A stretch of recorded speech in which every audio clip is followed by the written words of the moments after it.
বিএনপির আন্তর্জাতিক বিষয়ক সহ সম্পাদক ব্যারিস্টার রুমিন ফারহানা। ব্যারিস্টার রুমিন ফারহানা আমাদের সাথে যুক্ত হয়েছেন।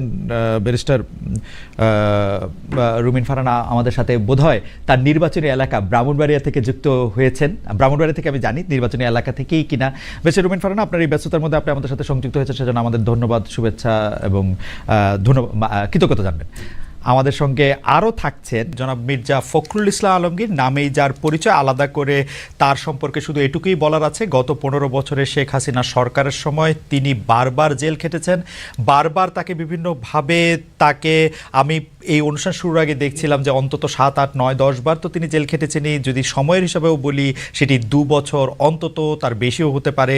সেই সময়ের মধ্যেও তিনি বিএনপিকে ধরে রেখেছিলেন, বাংলাদেশ জাতীয়তাবাদী দলকে তিনি ধরে রেখেছেন, নেতৃত্ব দিয়েছেন, বিভিন্ন সময় বিভিন্ন গুরুত্বপূর্ণ সিদ্ধান্ত দিয়েছেন, সামনে থেকে নেতৃত্ব দিয়েছেন। মির্জা ফখরুল ইসলাম আলমগীর, যাকে আমরা একজন পরিচ্ছন্ন রাজনীতিবিদ হিসেবে জানি, তাকে আজকের অনুষ্ঠানে পেয়ে আমরা স্বাগত জানাই। আপনাকে আন্তরিক কৃতজ্ঞতা জানাই যেন মির্জা ফখরুল ইসলাম আলমগীর, আপনি আমাদেরকে সময় দিয়েছেন এবং আমাদের সাথে যুক্ত হয়েছেন। আপনাকেও ধন্যবাদ যে আপনি আমাকে ডেকেছেন। আপনার সঙ্গে কথা বলতে এমনি আমার ভালো লাগে। Thank you so much. আমি আমি আমি আমি যে প্রশ্নটি করতে চাই সেই প্রশ্নটি হচ্ছে যে অনেকের, মানে শুরুর প্রশ্নটি সেটি অনেকের প্রশ্ন। আমাদের আসলে অনেকগুলি প্রশ্ন আছে আপনার কাছে। আমি আপনার কাছে একটু প্রথমে আসতে চাই। সেই প্রশ্নটা হচ্ছে যে তারেক রহমান সাহেব ফিরলেন, 17 বছর পর ফিরেছেন। তাকে নিয়ে অনেক কৌতূহল ছিল, অনেক শঙ্কা ছিল কারো কারো, এবং অনেকেরই বোধহয় অনেক আশাও ছিল। কিন্তু আমরা আপনাদের কাছে জানতে চাই যে মিডিয়া ব্যাপারটাকে যেভাবে প্রচার করলো, প্রকাশ করলো, সেটাতে আপনার আপনার কেমন লাগলো? আমি সরাসরি আপনার কি মনে হলো যে তার ফিরে আসাটার রাজনৈতিক সিগনিফিকেন্স আমরা জানতেই চাইবো, কিন্তু মিডিয়াতে আমরা যা দেখলাম সেটা আসলে কিরকম দেখলাম? এখানে এই মুহূর্তে এখনই আমাদের এই প্রশ্নগুলো নিয়ে আমরা আপনার কাজ করছি না, কারণ আমরা এখন আমাদের সামনে যে সবচেয়ে বড় চ্যালেঞ্জ সেটা হচ্ছে যে আপনার এই ইন্টারিম গভর্নমেন্টের কাজগুলো তারা যেন শেষ করতে পারে, অর্থাৎ যে সমস্ত সংস্কারের বিষয়গুলো আছে সেই সংস্কার যে কয়েকটা আপনার খুবই নির্বাচন কেন্দ্রিক এবং প্রয়োজনীয়, সেই সংস্কারগুলো করে নির্বাচনের কথা আমরা বলছি। এবং আমরা মনে করি যে এটা আপনার যথা সময়ে সেটা অনুষ্ঠিত হবে। অন্যদিকে যেমন তারেক রহমান সাহেব আমাদের দলের ভারপ্রাপ্ত চেয়ারম্যান এখন আছেন, এবং তিনিও নির্বাচন করতে চাইলে তিনিও নির্বাচন করতে চান, সেটা উনি করতে পারবেন যে কটা সিটি তিনি করতে চান। তো এই নিয়ে কোনো সমস্যা নেই। সুতরাং খালেদা জিয়া নির্বাচন করলেন, প্রধানমন্ত্রী হলেন, বা তারেক রহমান সাহেব নির্বাচন করে প্রধানমন্ত্রী, এটা নিয়ে কোনো সমস্যা নেই। এই ব্যাপারে পার্টিতে আমাদের কোনো সমস্যা আছে বলে আমি মনে করি না। কিন্তু বারবারই আমরা দেখতে পাই যে যাদের নিয়ে আপনার কথা বলছেন তাদের বিপক্ষে, তাদের প্রতিপক্ষই আপনাকে বারবার হতে হয়। এর কারণ আসলে কি? আমি মোটা দাগে যদি কয়েকটা উদাহরণ দিই তাহলে আপনি দেখবেন, আপনি শুরু থেকে ডক্টর ইউনূস সরকারের সমালোচক, 24 আগস্ট থেকে বিএনপি ও জামাতের কর্মকাণ্ড আপনি ভালো চোখে দেখছেন না, ইদানিং হেফাজতের প্রতিও আপনি নাখোশ, কথিত তৌহিদি জনতার সক্রিয়তার বড় সমালোচকও আপনি। আপনি কি মনে করেন যে এটা কেন হচ্ছে? এর জন্য আপনার দায়টা আপনি দেখেন কিনা? তো যে অভিযোগ এনেছে তাকে প্রমাণ করতে হবে যে কি প্রতারণাটা তারা করেছে। রাইট। তো আমাদের সাধারণ মানুষ এবং আমরা যারা নির্বাচন করব, আপনি খুব সঠিকভাবে বলেছেন, আমি কিন্তু এখনো আমার এলাকায়, আমি সপ্তাহে 5 দিনে আমার এলাকাতেই থাকি। সো আমরা এই যে জীবন দিয়ে কাজ করছি, এত কষ্ট করছি, এরপরে যদি আমরা গিয়ে দেখি যে আগে ভাগেই কোনো না কোনো ডিলিং কোনো না কোনো রাজনৈতিক দলের সাথে উপদেষ্টাদের কিংবা উপদেষ্টা পরিষদের হয়ে আছে, কিংবা নির্বাচনে একরকম ধোঁয়াশা দেখছি, কারণ আমি অনেক বেশি সরব, অনেক বেশি সমালোচনা করি এই সরকারের। সুতরাং আমার নির্বাচনের সময় আমি জানি না আমি কিরকম ট্রিটমেন্ট পাবো।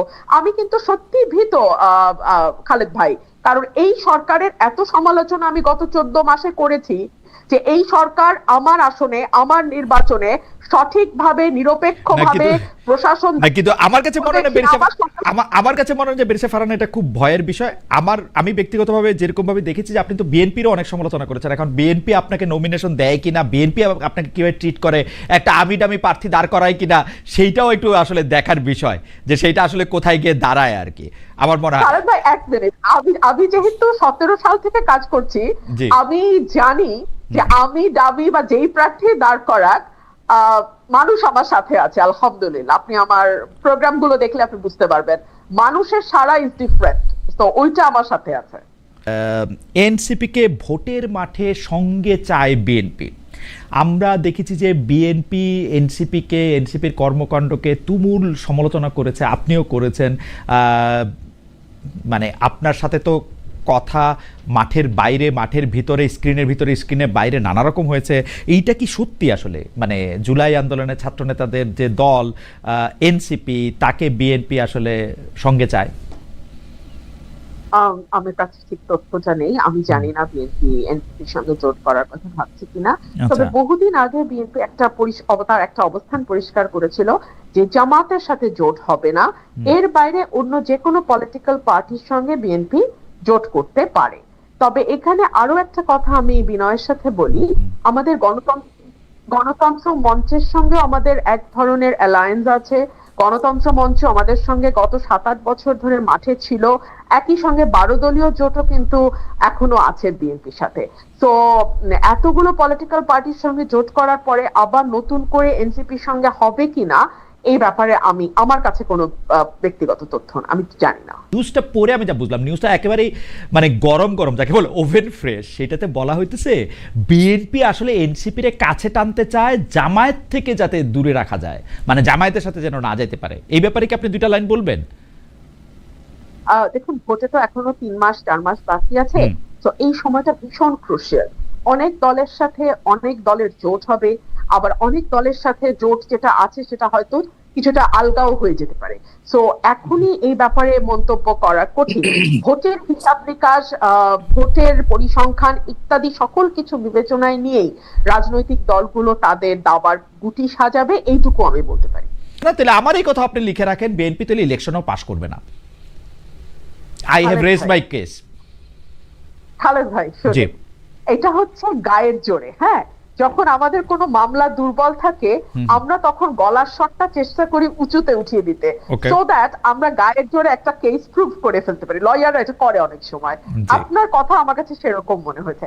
আচ্ছা, আপনি বলেন, পুলিশ প্রশাসন থেকে শুরু করে যারা দায়িত্ব পালনরত অবস্থায় আছে তারা এই সরকারের অধীনে কাজ করে, তাদের বেতন ভাতা সবকিছু আসে এই সরকারের কাছ থেকে। 1, 2 হচ্ছে তারা যদি দায়িত্বে অবহেলা করে কিংবা তারা কোনো অন্য দলের ইশারায় দায়িত্ব পালন থেকে বিরত থাকে, তখন তাদের বিরুদ্ধে শাস্তিমূলক ব্যবস্থা নেওয়ার এখতিয়ার কেবলমাত্র এই সরকার রাখে। এবং এই সব কাজ করার জন্য আমরা 5.5 থেকে 6 লাখ কোটি টাকা দিয়ে একটা সরকার পুষতেছি। হ্যাঁ, একটা মোটা ছোটা সরকার আমরা পুষি। এই যে তারা একবার বিদেশে যায় লট বহর নিয়ে, তার পিছনে রাষ্ট্রের কোটি কোটি কোটি টাকা খরচ হয়, সেগুলা কিন্তু তাদের এই দায়িত্বগুলা যাতে তারা সুষ্ঠুভাবে পালন করতে পারে সেইটার কারণেই তাদেরকে ওই জায়গায় বসানো হয়েছে। যেটা সুযোগ সুবিধা ভোগ করে তারা বিদেশে ট্রিটমেন্ট নেয়, বিদেশে ঘুরতে যায়, বিদেশে লট বহর নিয়ে জাতিসংঘে গিয়ে উঠে, ইত্যাদি ইত্যাদি ইত্যাদি।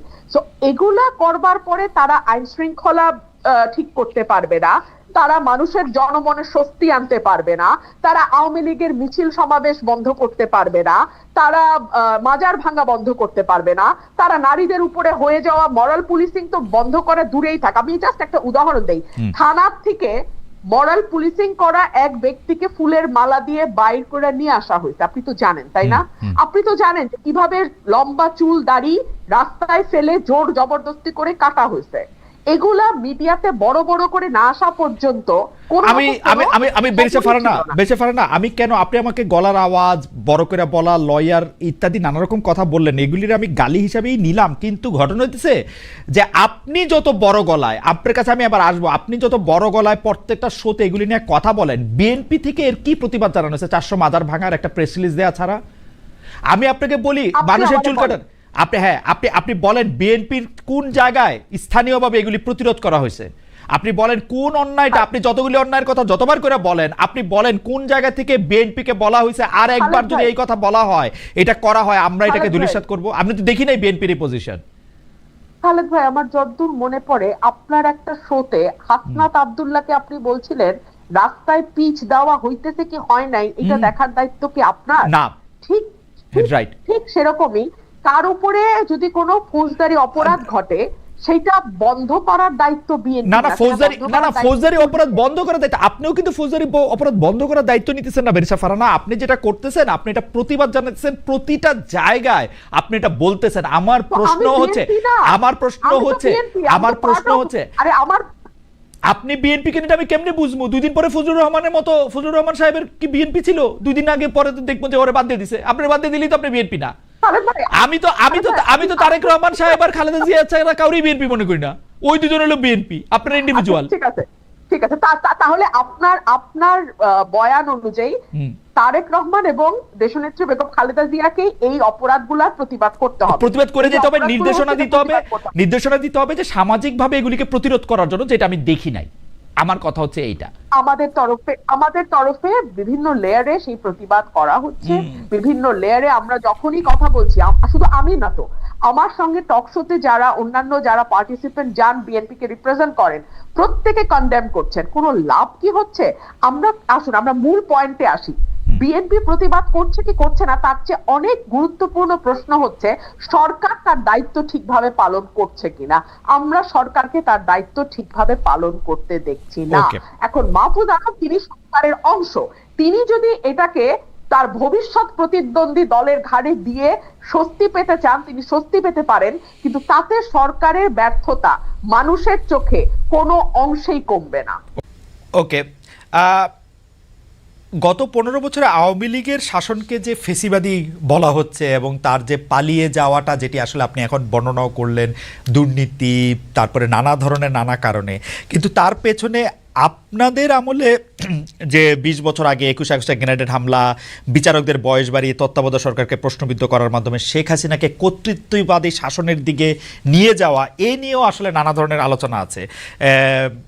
এই দুটি ঘটনা যদি হাইন্ডসাইট আপনি একটু দেখেন, যে মানে যেগুলি হচ্ছে ক্রাইমের ঘটনা, অর্থাৎ হচ্ছে 21 আগস্টের গ্রেনেড হামলা, 10 ট্রাক অস্ত্র, আবার অন্যদিকে তত্ত্বাবধায়ক সরকার ব্যবস্থাটাকে একটা এরকম জায়গায় নিয়ে যাওয়া, এই দুটিকে আপনি আপনার মূল্যায়ন আমরা একটু শুনতে চাই। যে দুটি আপনার 21 আগস্টের যে ঘটনা, এই ঘটনার সঙ্গে বিএনপিকে জড়িত করা এবং বিশেষ করে তারেক রহমান সাহেবকে জড়িত করা, এটা পুরোপুরি ভাবেই রাজনৈতিক উদ্দেশ্য প্রণোদিত। এটা কোনো মতেই বিএনপি এর সঙ্গে জড়িত তো নয়ই, বরঞ্চ আমি মনে করি যারা বিএনপিকে শত্রু হিসেবে চেনে তারা জড়িত, এবং এখানে বেনিফিশিয়ারি কারা হয়েছে সেই বিষয়টা আমাদেরকে অবশ্যই লক্ষ্য রাখতে হবে। 21 আগস্টের মামলায় who was the beneficiary? Beneficiary was Awami League. কারণ বিএনপি ক্ষমতায় থেকে সে এমন কোনো ঘটনা ঘটাবে কেন যে ঘটনাটা তার বিপক্ষে যাবে? এটা গেল 1 নম্বর। আর আপনি যে প্রসিডিংস গুলো দেখেন সমস্ত, আপনি তো একসময় বিচার বিভাগের মানুষ ছিলেন, দেখবেন যে তারেক সাহেবকে এখানে জড়িত করা হয়েছে 4টা আপনার আইও চেঞ্জ করার পরে। সর্বশেষ যে আইও নিয়ে আসা হয়েছে সে হচ্ছে আওয়ামী লীগ দলীয় ভুক্ত কাহার এখন যে আপনার নিজে থেকেই তাদের মানে নির্দেশে সে এই চার্জশিটটা করেছে, যেটা কোনো সম্পর্ক নেই। অন্যদিকে যে আপনার মূল আসামি ছিল, ভদ্রলোকের নাম আমি বলে যাচ্ছি, মৌলানা মুফতি মোহাম্মদ, তিনি তাকে দিয়ে 164 দিন তাকে টর্চার করে তাকে দিয়ে একটা আপনার স্টেটমেন্ট করিয়ে নিয়েছিল। পরে দেখা গেছে যে উনি নিজেই সেটাকে আবার ভোগ করেছেন, বলেছেন যে এটা আমার কাছে আমাকে টর্চার করে নেওয়া হয়েছে। এবং দেখেন কিভাবে কি মারাত্মক ঘটনা, কোথায় চলে গিয়েছিল সবকিছু। এবং he was hang before the trial was complete. তো যে প্রধান আসামি তাকে আপনি আগেই অন্য একটা মামলাতে জুড়িয়ে দিলেন যাতে আসল সত্যটা বেরিয়ে নিয়ে আসে। তো এই কথাগুলো কিন্তু কেউ আপনার ইনভেস্টিগেটিভ জার্নালিজম করে না, যার ফলে এই বিষয়গুলো আসে। আপনারা পলিটিক্যালি জিনিসটাকে নিয়ে চেষ্টা করেন, ওটা দিতে why did you try to go deep into it? আমি বলি শেষ করি প্লিজ। জি প্লিজ ইনভেস্টিগেটিভ জার্নালিজমটা সিরিয়াসলি করেন এবং এটাকে ফাইন্ড আউট করেন যেটা আসলে ব্যাপারটা কি ছিল। সেটা করছেন না, করছেন যে বিএনপি কিন্তু সব করার জন্য করছেন। এটাকে আমি মনে করি এটা এক ধরনের রাজনৈতিক উদ্দেশ্য প্রণোদিত। ওকে ওকে, আমি ইনভেস্টিগেটিভ জার্নালিজমের প্রসঙ্গে মানে আমি আপনাকে মাঝখানে ইন্টারাপ্ট করতে চাইনি, আমি শুধু বলতে চাইছিলাম যে এইটা তো আসলে আমাদেরও সীমাবদ্ধতা থাকে ইনভেস্টিগেটিভ জার্নালিজম যে আমরা করতে পারি নাই, কিন্তু এই কথাও তো সত্য যে বিএনপির আমলে আমরা একটা 21 আগস্টে গ্রেনেড হামলার পরে আমরা একটা জজ মিয়াকে দেখেছিলাম, যে জজ মিয়া একটা বানানো হতে পারে। আমি ধরে নিচ্ছি সেটা আপনারা মনে করছে যে ভুল, আমিও ভুল ধরে নিচ্ছি, কিন্তু আপনারা তো পারতেন এখানে একটা ইনভেস্টিগেটিভ জার্নালিজম করে আসল সত্যটা উদ্ঘাটন করতে। সেটা তো করেনি। আমি আপনাকে আসল সত্যটা বলছি, সেটা আমি বললাম। আপনি এই জিনিসগুলো তো আপনারা কখনোই তুলে ধরবেন না যে 4 বার তার আয়ু চেঞ্জ করা হয়েছে, কখনোই তুলে ধরবেন না যে কার আকাঙ্ক্ষা দেওয়া হয়েছে যে আওয়ামী লীগের নমিনেশন চেয়েছিল, অবশ্যই তুলে ধরবেন। কখনোই তুলে ধরবেন না যে মুফতি মাহমুদকে বিচার শেষ হওয়ার আগে থেকে আপনার ফাঁসি দেওয়া হয়েছে। তো দিজ আর দ্য এভিডেন্সেস, যেখানে আপনি পরিষ্কার বুঝবেন যে একটা শুধুমাত্র সাজানো মামলা, তাকে এখানে জড়িত করার জন্য এই কথাগুলো এসেছে। তত্ত্বাবধায়ক সরকার ব্যবস্থা বাতিল করার জন্য বা তত্ত্বাবধায়ক সরকার ব্যবস্থাকে প্রশ্নবিদ্ধ করার জন্য বিচারকদের বয়স বাড়ানো এবং একজন বিচারপতিকেই আসলে তত্ত্বাবধায়ক সরকার ব্যবস্থার প্রধান করার লক্ষ্য নিয়ে সেইটা করার কারণে বিচার মানে এই পুরো বিধানটাই এটা দিস ইজ ইওর ন্যারেটিভ, এটা আমাদের ন্যারেটিভ নয়। আচ্ছা, আমরা মনে করি যে ওই সময় প্রয়োজন ছিল আপনার বয়স বাড়ানোর ব্যাপারটা, ওটা বাড়ানো হয়েছিল। ইট মে নট ওয়ার্ক, সেটা অন্য কথা। একটা জিনিস আপনি আবার ভুলে যাবেন না যে 1/11 আগে চক্রান্তটা একটা হয়েছিল। সে চক্রান্ত হচ্ছে যে আপনাদের সেই 9/11 ঘটেছিল তার আগে, আর এখানে আপনার কিছু পশ্চিমা দেশ একসাথে হয়ে চুইজডে ক্লাব তৈরি করেছিল, একই সঙ্গে ভারতবর্ষ তার সঙ্গে যুক্ত হয়েছিল, এবং তাদের মূল টার্গেটটা ছিল যে জাতীয়তাবাদী শক্তিকে এখান থেকে নির্মূল করা। এবং যেহেতু তারেক রহমান সাহেব জাতীয়তাবাদী শক্তির উঠতি নেতা ছিলেন, হি ওয়াজ দ্য রাইজিং লিডার, সুতরাং তাকে আপনারা মেলাইন করার জন্য, তার ভাবমূর্তি নষ্ট করার জন্য একটা পরিকল্পিতভাবে এই চক্রান্তগুলো করা হয়েছে এবং এই ক্যাম্পেইনটা চালানো হয়েছে, হুইচ ইজ টোটালি পলিটিক্যাল। অন্তর্বর্তীকালীন সরকার আসলেই আমরা আমরা আমরা আমরা আমরা দেখি যে এইটার সাথে আসলে নানান আশকথা পাশকথা যুক্ত হয়। আপনি যেটিকে আন্তর্জাতিক চক্রান্তের কথা আগের সরকার মানে 2007 সালে সরকার বললেন, এবার অন্তর্বর্তীকালীন সরকারের আগমনটাও কি আপনার কাছে একটা চক্রান্তের বিষয় বলে মনে হয়? কারণ আমরা দেখি যে প্রশ্নই উঠতে পারে না, কারণ আমরা দেখি যে এবারকার অন্তর্বর্তী সরকারের যে আগমন, এটা একটা জনগণ ছাত্রদের একটা সম্মিলিত আপনার আন্দোলন, একটা আপনার অভ্যুত্থানের ফলে। এখানে আপনি চক্রান্ত দেখছেন কোথায়? আমি এটাকে দেখছি যে এটা একটা বাংলাদেশের জনগণের একটা পুরোপুরিভাবে একটা বিপ্লবের আকাঙ্ক্ষা থেকে এটা এসেছে, এবং সেখান থেকে এসেছে they want to get rid of this fascist government, Hasina government, murderer. তার বিরুদ্ধে আজকে আপনার জনগণ ফুঁসে ওঠে। আপনি চিন্তা করে দেখেন, আপনি তো দেশে ছিলেন না, সেই সময় যদি দেশে থাকতেন তাহলে দেখতেন শিশু, নারী, বৃদ্ধ কেউ ঘরে ছিল না, সব বেরিয়ে পড়েছিল। কারণ এই ফ্যাসিস্ট আমেরিকার হাতে প্রায় শত শত হাজার হাজার ছেলে মেয়েরা নিহত হয়েছে, হত্যা করেছে। না, দেশে না থাকলেও আমি আসলে এই খবরগুলি সবসময় দেখছিলাম আমার নিজস্ব সোর্স থেকে, আমাদের লোকজন। এখন তো আমি মনে করি যে আমাদের সকলের উচিত, যারা আমরা দেশকে ভালোবাসি, গণতন্ত্রে বিশ্বাস করি, আমাদের এই বিষয়গুলোকে হাইলাইট করা। আমরা ফ্যাসিস্টদের যে বয়ান, যে বক্তব্য, সেই বক্তব্য যেন ফিরে না যায়। আপনি যে প্রশ্নগুলো আনলেন, এর সবই হচ্ছে আপনার ফ্যাসিস্টদের বক্তব্য। ওকে, আমি ওই সময়কার কথায় আমি আপনার কথায় একমত যে এই বয়ানগুলি আওয়ামী লীগ আসলে গত 15 বছর ধরে বিভিন্নভাবে বিভিন্ন মাধ্যমে এটি দিতে চেষ্টা করেছে। আমরাও আপনার মাধ্যমেই বা বিএনপির শীর্ষ নেতৃবৃন্দের মাধ্যমে সেটি আসলে আপনাদের অবস্থান জানতে চেয়েছি, আপনারা কনসিস্টেন্টলি আপনাদের অবস্থান জানিয়েছেন। আমি এই সময়কার কথায় আসি। এইবারের যেটিকে আপনি জনগণ এবং ছাত্রদের আন্দোলন আপনি বলছেন, যে আপনার কাছে কি মনে হয় না যে এই আন্দোলনটি বিএনপির নেতৃত্বে হলে, বা বিএনপি যত বছর ধরে এই আন্দোলনটি করতেছিল সে বিএনপির নেতৃত্বে যদি আন্দোলনটি সফলতা পেত, তাহলে আসলে এই যে সরকার এবং সরকারের মধ্যে যে বিভিন্ন দুর্বলতার কথা আমরা শুনছি নানাভাবে, সেটি হতো না? আবার অন্যভাবে প্রশ্ন করলে, যে এই আন্দোলনটিতে যে বিএনপি নেতৃত্ব দিয়ে সফল হতে পারল না, সেইটাকে আপনি কিভাবে মূল্যায়ন করেন? দুটো জিনিস। একটা হচ্ছে যে এখানে আপনার বিএনপি নেতৃত্বে হলে অনেক ভালো হতো, বিএনপি নেতৃত্বে হয়নি এ কথাটা বলছেন কেন? বিএনপি তো এর মধ্যে শেষ দিন পর্যন্ত, শেষ মুহূর্ত পর্যন্ত ছিল এই আন্দোলনে। এই ছাত্র জনতার আন্দোলন শুরু হয়েছে 2 মাস হলো, তার আগে তো আমরা মাঠে, এবং আমরাই আপনার মাঠেছি, আমরা জেলে গেছি, আমাদের 60 লক্ষ লোকের বিরুদ্ধে মামলা হয়েছে, আমাদের 700-এর উপরে মানুষ আপনার গুম হয়ে গেছে, ইলিয়াস আলী সহ। এইটা তো আমরা, আমাদের 15 বছর ধরে এটা চলছে, এবং অকথ্য অত্যাচার নির্যাতন আমাদেরকে সহ্য করতে হয়েছে। এবং ছাত্ররা যখন এসছে তখন আপনার তারা যে প্রথমে কোটা আন্দোলন, তারপরে সেই হত্যা, পরে সাথে সাথে তারা আপনার এক দফা আন্দোলনে গেছে। We have given total support to them. আপনি সেই সময়কার পত্রিকাগুলো দেখুন, আমার বক্তব্যগুলো দেখুন। আমি প্রতিদিন সেই সময় আপনার প্রেস কনফারেন্স করেছি ওই কয়েকটা দিন, এবং ওই দিন সম্পূর্ণ আমি ছিলাম। আমরা এখানে বিভক্তি আনতে চাই না। আমরা এখানে মনে করি এটা বিভক্তি না। আমি আমার বক্তব্যটা শেষ করে ফেলি ভাইয়া। জি জি, প্লিজ প্লিজ। এটা হচ্ছে যে এই বিষয়টাকে আমরা এক করে দেখতে চাই। এখন যে কোনো ধরনের একটা মিসআন্ডারস্ট্যান্ডিং তৈরি হওয়া বা একটা ভুল বুঝবুঝি হওয়া, সমঝোতার অভাব হওয়া, এটা কিন্তু দেশের জন্য এই মুহূর্তে এতটুকু মঙ্গলজনক হবে না। না, এটা আমি আপনার সাথে দ্বিমত পোষণ করছি না, কিন্তু আপনি বলছেন যে আপনি আসলে সাপোর্ট দিয়েছিলেন, আপনার সেই ব্যাপারে কোনো সন্দেহ নেই। আমরা প্রতিদিন আপনার বক্তব্য আমরা মিডিয়ায় দেখেছি, সরাসরি দেখেছি, বক্তব্য দেখেছি। আমার প্রশ্ন, আপনারা তো সাপোর্ট দিয়েছিলেন, কিন্তু লিডারশিপটা ছিল যে আসলে ছাত্রদের হাতেই, তাই তো? মানে এটা এই জায়গাটাতে আপনি যাচ্ছেন কেন? আমরা তো লিডারশিপ, এখানকার লিডারশিপটা আমরা ক্লেম করিনি। আমরা কি ক্লেম করেছি যে আমরা শেষ মুহূর্তে লিডারশিপটা আমরা দিয়েছি? একটা ক্লেম করিনি তো। ওটা যাচ্ছেন কেন?